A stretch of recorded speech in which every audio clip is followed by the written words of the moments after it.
કુંભારવાડા વિસ્તારમાં આવેલ મોહમ્મદની મસ્જિદ ખાર વિસ્તારમાં રહેતા લોકોના ઘરની પાછળ કાંટની વાડમાં અચાનક આગ લાગી હતી, જે જગ્યાએ મોટા ભાગનો વેસ્ટ કચરો નાખવામાં આવતો હોવાથી આગ વધારે પ્રસરી હતી। આગના સ્થળ ઉપર ફાયર વિભાગનું વાહન પણ પહોંચી ન શકે તેવી સ્થિતિ સર્જાઈ હતી, જેથી સ્થાનિક લોકોએ પાણીની મોટર તેમજ ડોલ દ્વારા પાણીનો છંટકાવ કરીને આગ ઉપર કાબૂ મેળવ્યો હતો।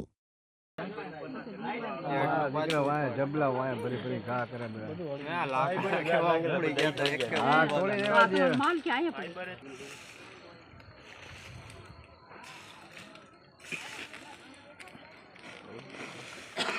તો બોલાય ઓલા ટાકા વાળાને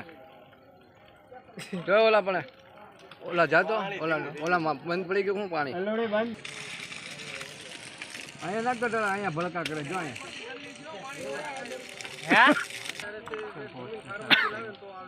હે હા ફ્રી લાવો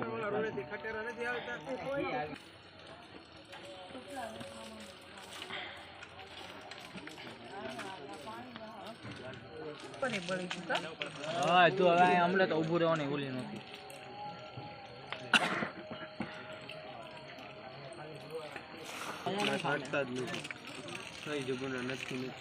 નથી કરે છે